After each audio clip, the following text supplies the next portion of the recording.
My topic today is giving keeps you in the flow. Giving keeps you in the flow. There's this way that we, in our minds, tend to try to separate giving and receiving as though they are mutually exclusive. And they're not. It's kind of like breathing. There's the process of inhaling, there's exhaling, but you're not breathing until you're doing both. A breath is not one or the other. It is the process of it. Being in that flow is both. It's both. And I contend that you really can't do one or the other. You can't just give or you can't just receive. That you are always doing both. We may not be conscious of it. We may not be giving exactly what we want to be giving. We may not be giving our best or our highest. We may not be receiving the best or the highest, but there's always this reciprocity that's taking place. Always. And if we want to be in this thing called flow, now, flow may look like different things for different people. But I want to talk to you a little bit about the characteristics of flow so that you recognize that energy field. Flow is when you are aware of the fact that you are not just an entity, that you're not just a noun, that life is just not happening at you or to you. When you're in flow, you have this experience of life happening through you. Through you. Okay? If you take any body in any kind of creative expression, athletic expression, almost anything where there's some out cooking even, they have that sense that something's happening through them. It isn't just that they're dancing. There's a dance that's dancing them. They're in with it. A good athlete, there's that moment when it's not just you shooting the ball or doing whatever. There's that moment when you are so aligned with it that you can feel the game happening through you. You're not making the game. You're not controlling the game. The artist, it isn't just you with your brush painting on the canvas. You can feel you yielding and surrendering to something that wants to be painted. So instead of you mentally preconceiving what's about to come out, you're in a kind of awe of like what's going to happen. A good musician, even if it's music that you have rehearsed and you actually know the notes that you're going to be singing or playing, there's still this awe moment of, whoo, what just happened there? Ooh, that was sweet. That was good. Are you with me? And in that place, you are not stressed out. In that place, you're not trying to control it. You're not trying to make it happen. You're not worried. You're not in contrast and comparison about what you're doing versus what somebody else is doing, even if you're in a moment of competition, like an athletic event, if you pay too much attention to what the opponent is doing, you get out the flow. You got to stay in your game, or else you find yourself just reacting and responding as opposed to giving and presenting.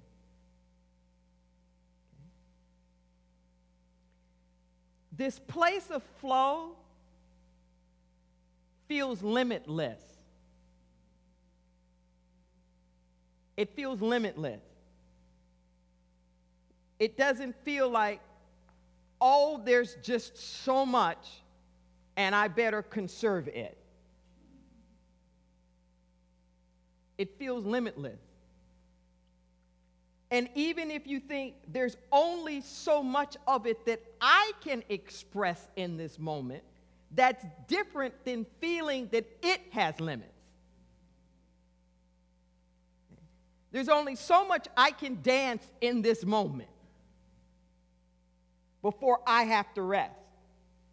But there's not that sense of dance wore itself out, or dance is exhausted. The game is exhausted. Music is exhausted. Love is exhausted. Possibility has exhausted. You don't feel that way. You feel like not only is there more of it, but what do I need to do to keep making sure that I can keep being a place through which it can keep coming? That's very different than feeling like, because I don't think any more can come from me, it's over. Hello? Which is what most of us do. We get to the point where we tap out. We tap out. And then when we tap out, the ego sits in there and says, there's no more. It's not that there's no more. You've tapped out.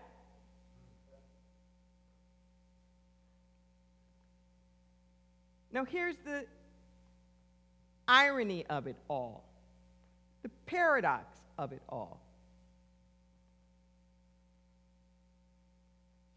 That in order to be part of the flow, to keep that energy circulating through you,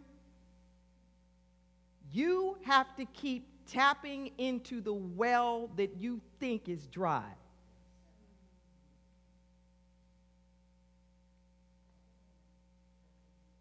You have to go deeper. To be in the flow, you have to hit your wall. You got to hit it. And then you got to go through it. And realizing it's no wall at all. I love that line in one of the Byers Beckwith songs. My back was against the wall to find there was no wall at all. But we have to go there. Runners call it the second wind. The second wind. In shamanic practices, they'll deliberately take the body to the points of absolute exhaustion. Because it's at that place when they can break through. It's that point when they're not trying to physically control it anymore, and they're awakened to these other levels and areas. It's a surrender. Exactly. So think about this implication of your life. To be in the flow, you have to give more of what you think you don't have.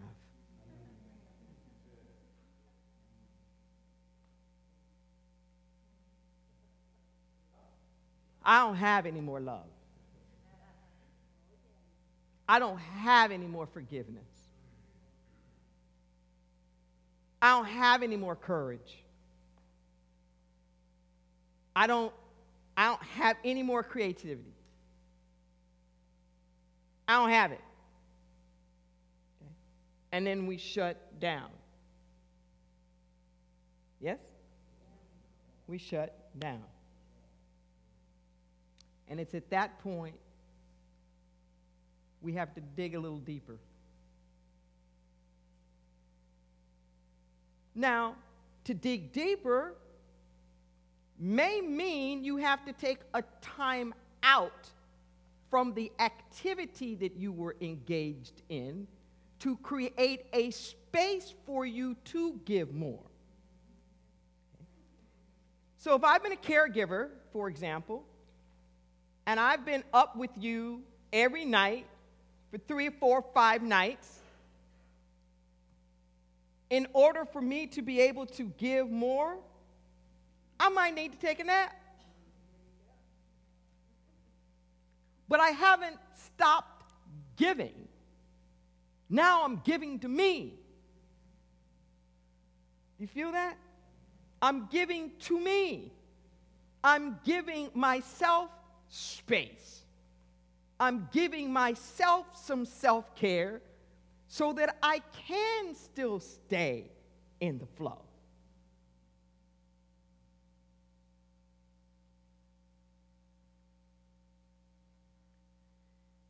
There's a phrase that's become very popular that's actually a bit of a misquote. The phrase is, you reap what you sow. It's a bit of a misquote.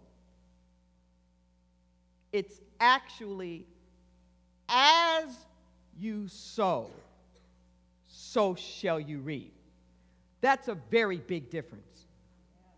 It isn't just you reap what you sow, like these tangible outer things. You get this back. Yes, there is some truth to that. But what this phrase is saying is something deeper. It's talking about the process. It's talking about the process. As in the manner in which you sow is the manner in which you reap. Let that sink in for a moment. It's in the manner in which you do it is the manner in which you receive it, what you reap. Listen. What you reap is not the same thing as what other people give you back. As you sow, so shall you reap. You will reap your own harvest. You'll reap your own harvest. So the consciousness in which you do something is the consciousness in which you're going to experience it later. Okay? So, if I love you with a whole bunch of strings attached, guess what? I'm going to experience the love between us as strings attached. If I've started this thing in some kind of manipulation, controlling you, hiding information, whatever that is, that's going to be what I'm going to be reaping the whole time throughout this relationship. Are you with me? If I sow this relationship in trust, and I sow this relationship in goodwill, then even when it goes wonky wonk, my experience of the relationship will still be trust and goodwill.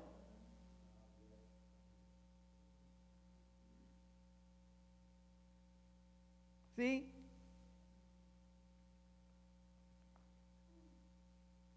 If you're a parent and your desire is to be there and to be supportive and loving and nurturing to your kid, I guarantee you there's going to be some stuff that happens. And adolescence is like full of it. I don't know how any of us lived through it, or why most of our parents didn't kill us in the process. Honestly, I don't know about you, and I wasn't like a real problem kid, so to speak, but still, whoo! I look back at myself in my young adulthood, and I think, whoo, they took that? Wow! Wow, they really loved me.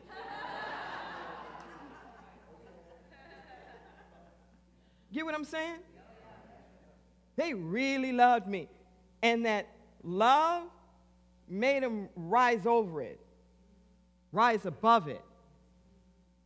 Are you with me? Got to dig deeper. And then you'll tap into something. And the more you're willing to do that, the less you will believe that it's coming from you in the first place. The more you tap into divine creativity, the less you kid yourself that you wrote that song. You know, the more you tap into it, the less you take credit for that poem being written, or this, even if you cook, that what you love enough reveals its secrets to you. The spices will reveal their secrets to you, because there's a sense of oneness that's there.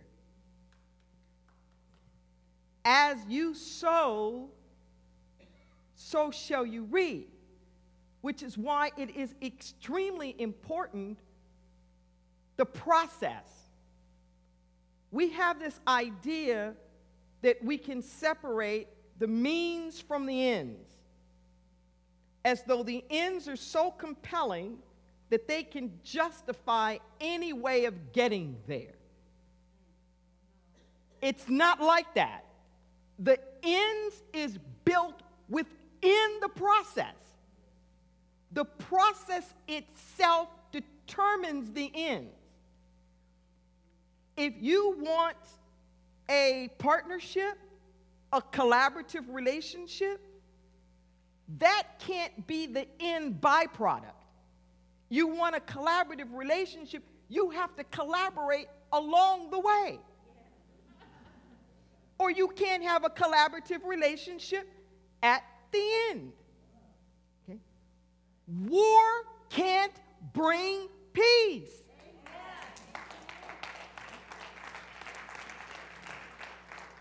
It is spiritually fallacious. War does not bring peace.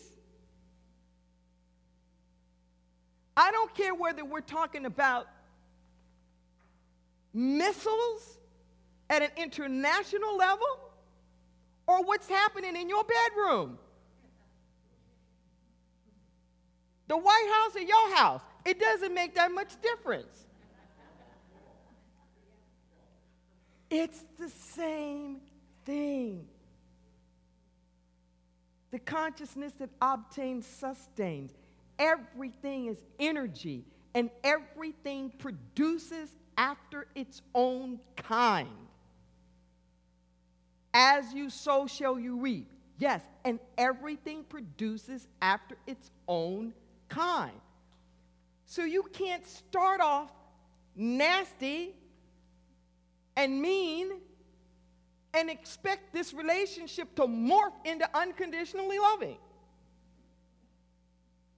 It just doesn't work that way. But the good news is that the consciousness that obtains sustains. So if you start it right, you have the capacity to keep it going. You have the capacity to keep it going. Just don't switch gears. Don't switch gears. Don't switch gears. I don't know how many couples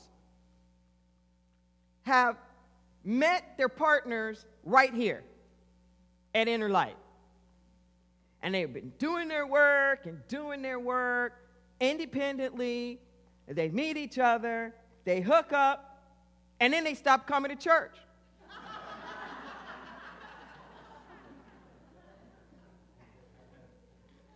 Or they'll drop in every now and then,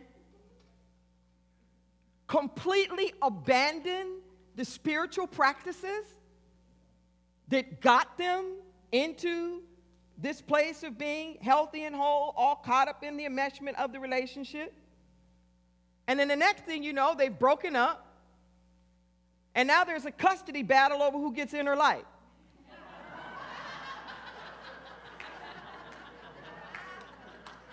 I'm just saying.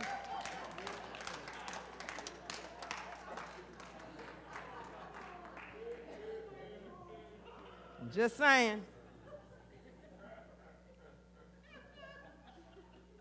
Stay in the flow. Keep giving. Don't stop. Whatever that is that you've been doing to get you to a certain place, keep giving that. Keep letting that flow from you. Keep being that. Don't switch gears. Don't switch gears. And you got to be honest with yourself. The song that we were singing before the Karen Drucker song said, like, if you want more love, give love. You want more joy, give joy. You want more money, give money. So we have this idea sometimes that we can do substitution. Substitution does not work. Okay?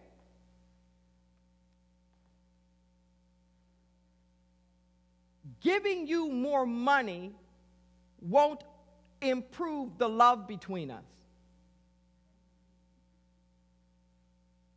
Okay? There aren't enough diamond rings in the world that will create the forgiveness.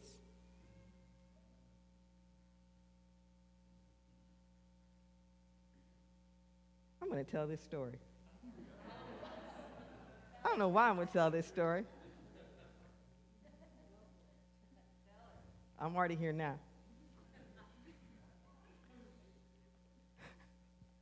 This was a long time ago. When I was first out of graduate school, and I was in this new I was thinking about roses and how people send roses for forgiveness. So I was in graduate school of business, and I was in this new relationship, and we just were always sending roses to each other. We did that for like 14, 15 years, the whole relationship, just roses, roses. And people would come into my office and ask me where the roses came from. But before I could tell them, they would tell me where the roses came from. And it was so funny because it was split right down gender lines. So the men were like, "You haven't forgiven him yet?"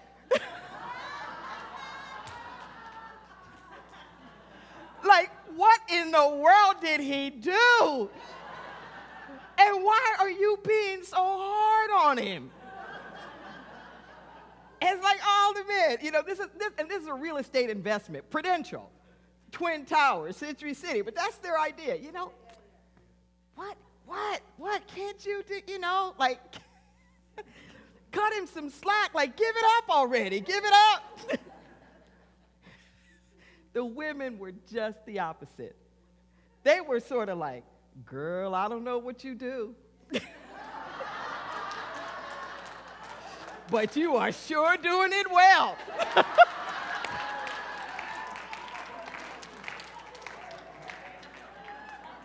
Whatever it is.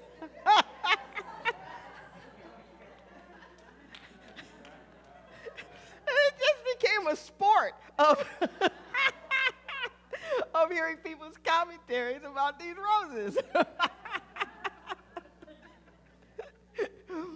But the bottom line is that we have in our minds sometimes, I don't have enough of this, so I'm going to give that. Okay. Now, where this really gets squirrely is around money. That's where it really gets squirrely with folks. This idea that, well, I don't have any money. Let me tell you something. Statistically speaking, guess who gives the most? Poor people. Poor people give more money. What they give is a larger percentage of like their net disposable income. Let that sink in. They actually give more. Why do they give more? Because they're doing what I'm talking about. They're tapped into that source. They know it didn't come from them. They are not under any kind of illusion that they are living off their own resources. They know that they are tapped into a divine supply that's going to take care of their needs. So if I got this $5 right here, and that's the only $5 that I know that I'm going to have for my baby's milk for the next week, but my sister shows up here that's got nothing and has to eat today, that if I share some of that $5 with my sister, when it's time for my babies to get some milk, there'll be some milk. Even if I don't buy the milk. Even if I don't buy the milk will be there. Are you with me? It's that digging into that place. And I want to challenge everybody, I don't care what it is, whether it is your money, whether it is forgiveness, or what, you will never know how much you have until you tap into what you think you don't have. You will never know how much power you have until you tap into the power you don't think you have. You will never know the voice that you have until you start to give and use the voice that you don't think you have.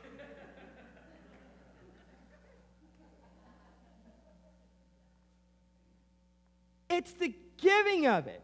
And we have this idea of the giving that somehow I'm giving it away. Or if I give it, by the giving, I'm going to be depleted. No. The first person to receive your gift is you.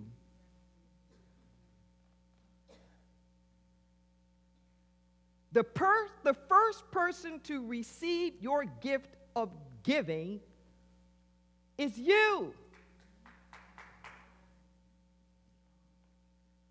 And if you're really in the purity of the consciousness of giving, you won't be able to tell the difference between who was the giver and who was the receiver. If you give a gift to a child, you're not really sure who's happier. Like, who's delighted more? Because you get such delight in their delight. One of the practices we do in our classes is to give things anonymously. So you can learn to not have a bunch of ego attachment to the thank yous or people's responses or even getting credit for it. And when you get in the flow of it, you're giggling, even though you know they'll never know it's you.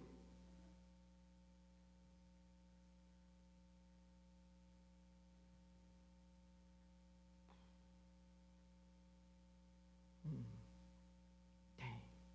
I'm having a flashback in this moment. That's why I told that story.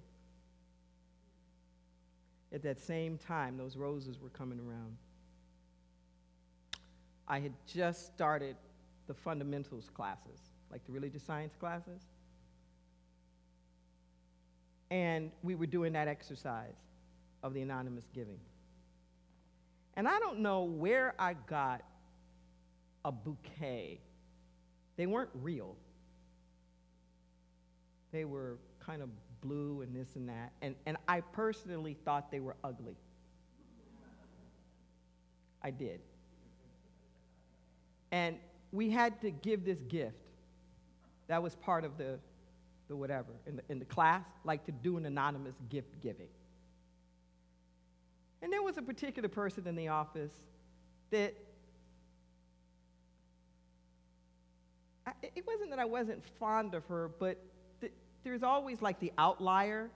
It was like there was just something about this person that everybody wasn't like connecting with. And I wasn't sincere, but I took that bouquet and I put it on her desk. I wasn't trying to be mean or anything like that. It was like, give something anonymously, and I was never going to say like where it came from, whatever. She was so happy. Oh my God. She kept them there the whole time I was there, 6, 7 years, whatever it was.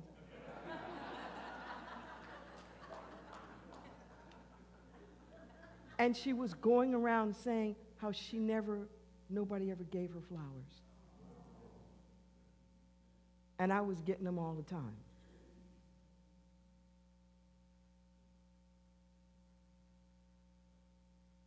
As you sow, so shall you reap. Okay? I witnessed her joy, but I couldn't feel it like everybody else. Because there was still some shame in me. Are you with me? There was still some stuff in me. Because I know I wasn't sincerely trying to bless her with this. I was doing the exercise, and I had to like go someplace, and it's like, oh, what the hell, you know? You know, just like over here. Yeah. I mean, I knew it was her, but you know what I'm saying? Is that I wasn't trying to gift her. I wasn't trying to bless her. The way that she was feeling of it as intentional, I know I wasn't as intentional as that. Are you with me? Okay. So it's a great example. She got all of the benefit. But I didn't. I didn't. There you go. I was just about to say that. That's why it says in Scripture, God loves a joyful giver, a cheerful giver. A cheerful giver. Because then when you give, you benefit back from it. You get it. Okay? And because I hadn't been that sincere, I wasn't in the flow. I technically gave, but I hadn't given. Are you with me? I hadn't given. So there was a flow, there was something that was happening in the office and whatnot, and I was an outlier. I became the outlier. Because I wasn't for real. I wasn't sincere. Are you with me? And that's the last time I've ever done that. It was a long time ago. This had to be like 82, 83. But it was the last time that I was so mindless, is what I would call it, with my giving. And the flow of my life keeps increasing. When I shut down, I don't care what it is, emotionally, spiritually, psychologically, whatever, the flow stops. It doesn't mean that there's not flow everywhere. I'm not feeling it. Are you with me? I'm not, the flow's always going on, but in order for us to feel it, we have to be cheerful givers. We have to keep giving. And when you do that, that illusion that there isn't more there stops. That wall stops.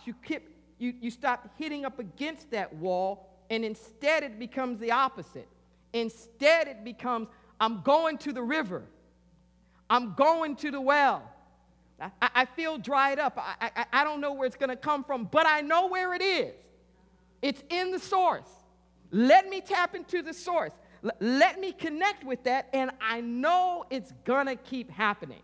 I know that it's going to keep flowing. I'm not under the illusion anymore that just because I don't have my way, there's no way.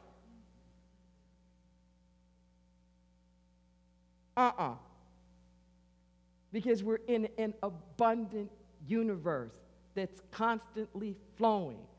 But we have to give of ourselves to be in it, to participate in it.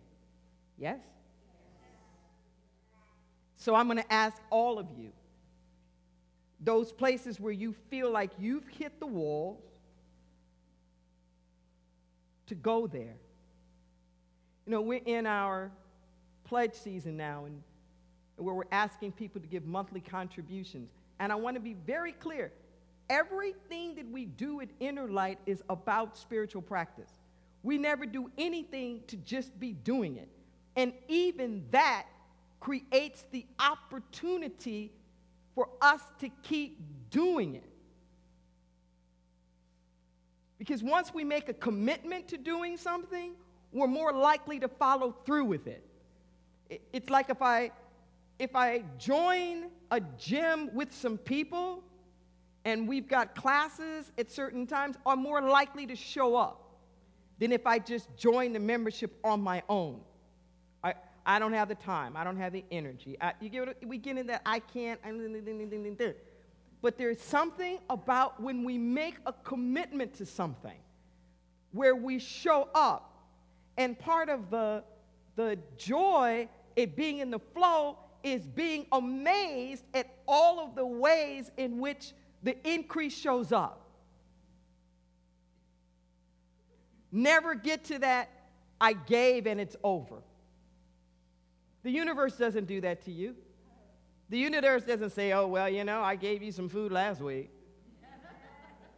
I made your heart beat last night. What all you want? My God. You want your liver to work too? That's a lot of nerve. You want to see and hear? Whew. You're asking too much. The universe is all. Do you hear me? It wants you to have it all. Joy, peace, power, wholeness. I remember that moment, that spirit voice speaking to me when I was saying, well, it's too much. It's too much to have it all. I mean, this was literally one of those spirit letters, and the voice said, so what parts of me are you preparing not to have? Is it my joy that you're preparing to do without? Is it my creativity? Is it my love? Clarity? If all is too much to have, just what parts of me are you willing not to have? What parts of me are you preparing to do without?